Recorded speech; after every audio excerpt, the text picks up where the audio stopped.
Hey guys, Jason here. Welcome back to the channel. Today I'm doing my top 10 books that I read in 2023. Now these aren't books that came out in 2023, just books that I read in 2023. I read 36 books this year, which was a little less than like a normal year for me, but I was pretty busy, so that's my excuse. I have kind of two rules for this list. The first one is no duplicates for authors, so just one book per author. Which was tricky this year in particular because I read like 10 Stephen King books and I finished up a bunch of series.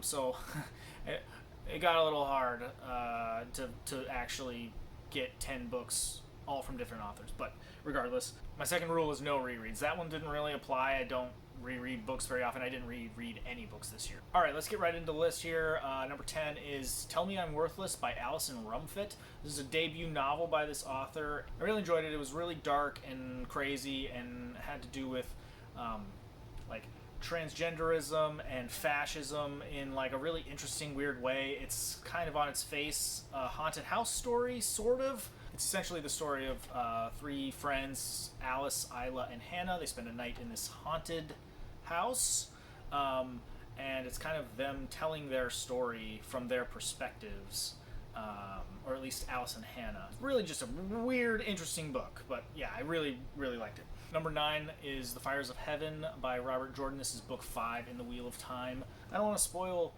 too much, but this is my favorite one so far. I feel like every book is better than the last, and like it's progressing in a way that I'm intrigued about.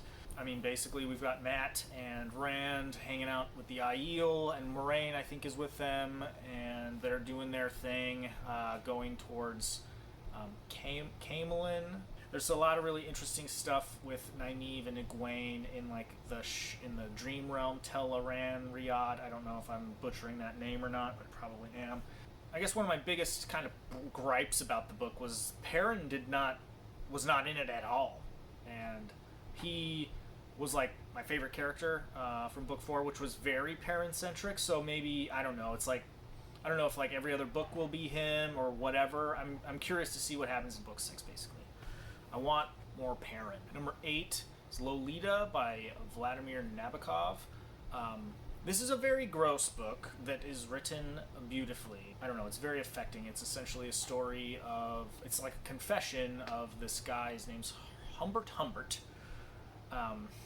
or whatever. He calls himself a bunch of different names throughout the story, and he's a very unreliable narrator, and you can't really take everything he says as true. In fact, you can't really take most of what he says as true, because his perspective is really warped and weird. But basically it's about him and this girl who's like 12 or 13 years old, Lolita. It's kind of her stepfather, but it's about their romantic relationship, as he would call it. But yeah, he's a creep and gross, but it's told from his perspective, and so a lot of it is like him justifying his behavior and trying to make it seem like he wasn't being gross and that they were in love. It's a tough one. It's hard to read, but it is really beautifully written. Pretty disturbing stuff. Number 7 is Gwendys Final Task by Stephen King and Richard Chismar. This one's kind of cheating because it's kind of a Stephen King book, but I'm including it because it's also a Richard Chismar book. I have another Stephen King book on this list that I will get to later, but so it's kind of cheating the one author rule, but this is my list. I'm making the rules. This is the third and final Gwendy book. I enjoyed it. I thought it was a good sort of conclusion to the series. I liked it much, much better than Gwendy's Magic Feather. Gwendy is in her like 60s. She's an old lady. She's a senator, and she's on a mission to go to like Mars or something. But really, she's on a mission to destroy the button box, or at least launch it into space. It's basically about that. I don't want to spoil too much of the details, but yeah, it was really. I just really enjoyed it. It was kind of like adventure-y, and I don't know. I just wanted to see where it goes. There's some Dark Tower stuff, which is cool, and of course Randall Flagg, or Richard Ferris, or whatever you want to call him. Makes an appearance in the series, so yeah, very cool. I think if you liked the first one, the Gwendys button box, and you want to just kind of see what happens. It's a good one. It's a good conclusion. Number 6 is Snow by Ronald Malfi. I did do a kind of review of this book along with another Christmassy book last month, so I will put that up here. You can check that out. But this was a Christmas book. I really enjoyed it. It was a nice, fun, wintry read. It was quite tense. There was a couple of nights that it startled me. Basically, it's about this guy named Todd who is trying to get to Des Moines for Christmas to see his son. He hasn't seen his son in a while, and so he's trying to get there from Chicago. The snow is really, really, really bad, and his flight gets canceled, so he ends up renting a car, trying to drive with another passenger named Kate and a couple others that he meets kind of last minute, like, oh, let's all just carpool together, whatever. They are driving, and they kind of get stuck in the snow storm and end up in this kind of small town that is overrun by something. There's something in the snow. The snow is evil. So they end up in this survival situation, right? And that's all I'll say about it. But I thought it was really, really good. I thought if you're into survival type horror, you'll probably enjoy this. And yeah, it was just a fun, wintry read. So number 5 is Along the River of Flesh by Christopher Triana. This is a sequel to Gone to See the Riverman, which I loved. That was probably one of my favorite books that I read in 2022. This one is not as good, but still very good. Basically, it's about Edmund Cox, who you will remember from the previous book, serial killer, broken out of jail, and he is returning to his hometown of Killen to fulfill whatever mission he is on. I don't want to tell you what it is, but it's pretty crazy. He is being pursued by a policeman named Keith, who is one of the, I guess, detectives or whatever that apprehended him originally the first time that he was imprisoned. There's a private investigator named Gary who is looking for a missing girl, and there is a mysterious young woman named June who is also from Killen, but she's like a runaway, and she's just there kind of wandering around. You're not really sure about her till much later in the book. It's really surreal and weird, and the imagery is really cool. Like, that's what I love about this book, is like it's like a dream. It's very, very weird, and like the Riverman sequences and stuff are just cool. And like I love the like Delta bluesy like tie-ins. It's very cool.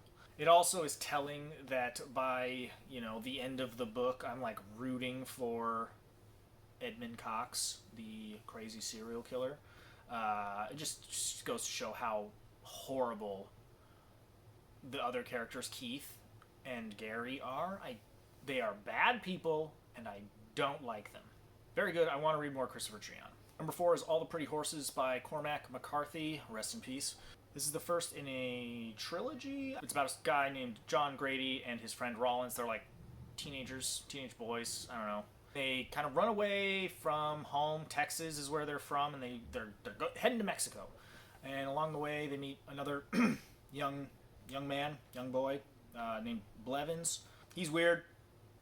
He's afraid of lightning. He gets them into some kind of trouble a little bit, but they eventually end up on this ranch, and they are breeding horses for this rancher. It's like their job, and John Grady kind of falls in love with, or is smitten with, the ranch owner's daughter, and that gets them into more trouble. But yeah, in typical Cormac McCarthy fashion, prose is beautiful. I love just like his matter-of-fact way of storytelling. It's just he's amazing. He's great. I want to read like all of his novels. I've read maybe 5 or 6 of them now. But yeah, I mean, I want to continue with this series for sure. Number 3 is Under the Dome by Stephen King.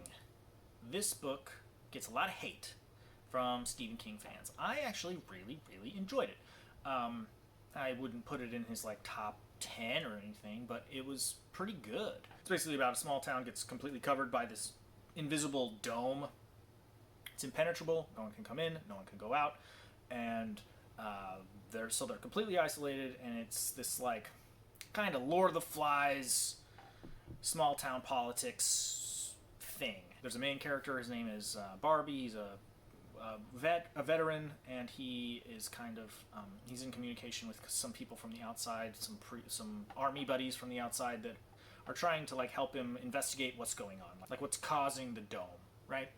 There's a real jerk named Big Jim Remy. He's like a local politician, and he just kind of, I don't know, he's a real asshole. People's biggest complaint is the ending. I'm not going to spoil what it is, but a lot of people don't like it. They think it's out of nowhere, and I disagree. I think it was good. I thought it made sense, and yeah, I think this is one that's definitely more about like the journey than the destination. So number 2 on this list is TMTs Wrath by James S.A. Corey. That is book 8 in the Expanse series. I can't really say very much about this book without spoiling previous books. So I'm gonna just not really say much other than this series is freaking awesome. Really cool. Come here, kitty.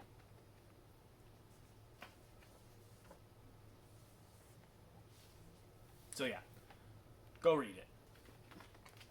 Kitty wanted to join us. All right, and number 1, the best book that I read this year was Between Two Fires by Christopher Buehlman. Yeah, what can I say? This is the first book by him that I read, and I loved it. I thought it was so good.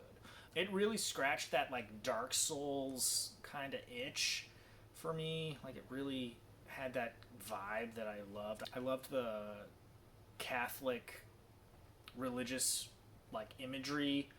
The bubonic plague is essentially a war between heaven and hell, Lucifer and the angels, and that's how it manifests itself, right? This plague. We got the main character Thomas, who's like this grizzled knight, man of violence, but a good guy, you know, sorta, I guess. But he saves this young girl named Delphine, and she claims to be able to see angels, and she's got some like supernatural weird powers. She's weird.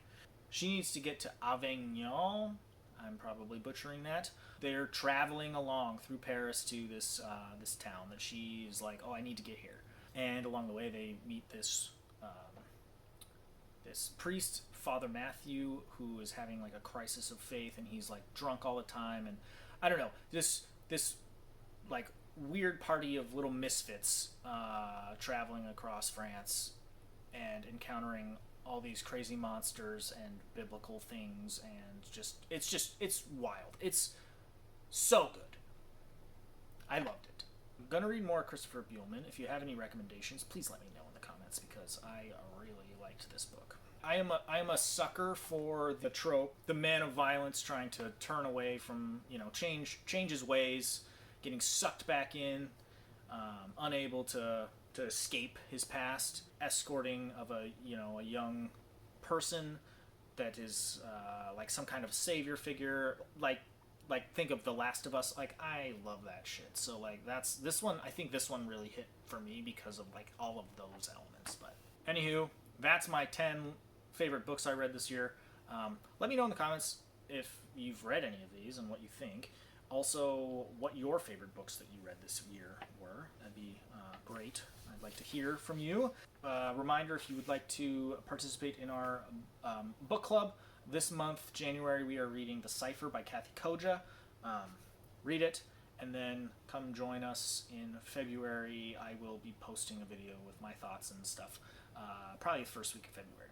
Also, come over to the Discord if you would like to discuss it there, because there's a channel open for it. I haven't started reading it yet, but I am going to as soon as I finish the book that I'm reading right now.